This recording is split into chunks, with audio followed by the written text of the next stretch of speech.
Եթերում լուրերի ժամը 15-ի թողարկումն է, ես Մերի Դանիելյանն եմ, բարև ձեզ։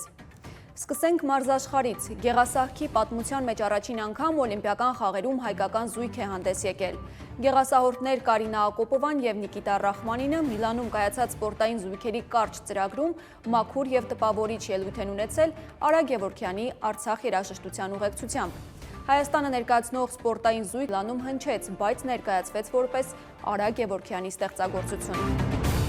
Շարունակենք, ուժեղ Հայաստան կուսակցության ցուցակը կգլխավորի Նարեկ Կարապետյանը։ Կուսակցության խորհրդի անդամ Գոհար Մելոյանի խոսքով Կարապետյանը անցումային ղեկավարի կարգավիճակով հանդես կգա եւ կապահովի նորընտիր ազգային ժողովի ձևավորման ընթացքում տեխնիկական իրադարձությունների զարգացումը։ Հայտնի է նաև ազգային ժողովի առաջիկա ընտրություններում քաղաքացիական պայմանագիր կուսակցության ընտրական ցուցակը քվեարկության առաջին փուլից հետո։ Եվ այսպես ըստ ցանկի առաջին հորիզոնականում վարչապետ Նիկոլ Փաշինյանն է, նա ստացել է 894 քվե։ Երկրորդում պաշտպանության նախարար Սուրեն Պապիկյանն է, երրորդ տեղում էկոնոմիկայի նախարար Գևորգ Պապոյանը։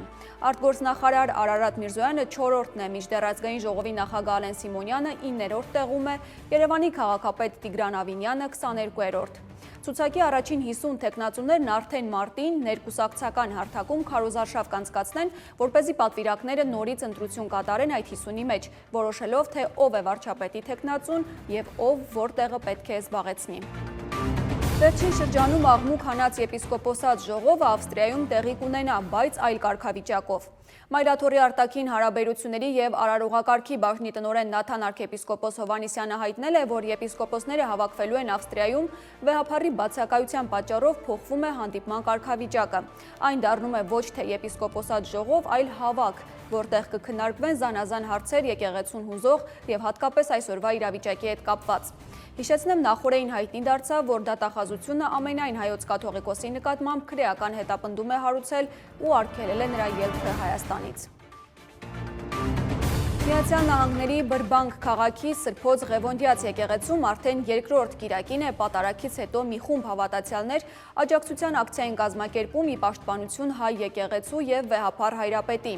Ցուցարարները պահել են Գարեգին երկրորդի նկարներով «Մենք ենք եկեղեցին, ձեռքերդ հեռու վեհափառից», ոչ եկեղեցու պառակտմանը, թեմի առաջնորդ Հովնան arczepiskopos Տերտերյան դավաճան եւ այլ գրառումներով պաստառներ։ Ակցիայի մասնակիցներից մեկն ասել է, թե իրենք եկել են հաջակցություն վեհափառի հնչեցնելու այն աղոթքը, որը չի հնչում Ղևոնդյաց եկեղեցու ներսում։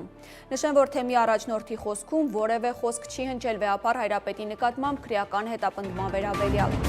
Մարդու իրավունքների եվրոպական դատարանը քննել է պաշտպանության նախկին նախարար Դավիթ Տոնոյանի ազատության եւ անձնական անձեռնմխելիության իրավունքների խախտման մասին գանգատը։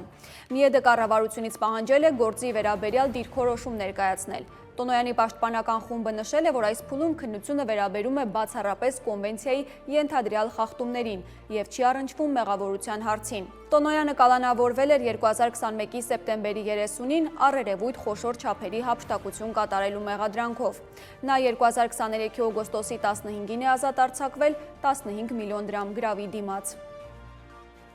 Այսքանը կհանդիպենք ժամը 17-ին։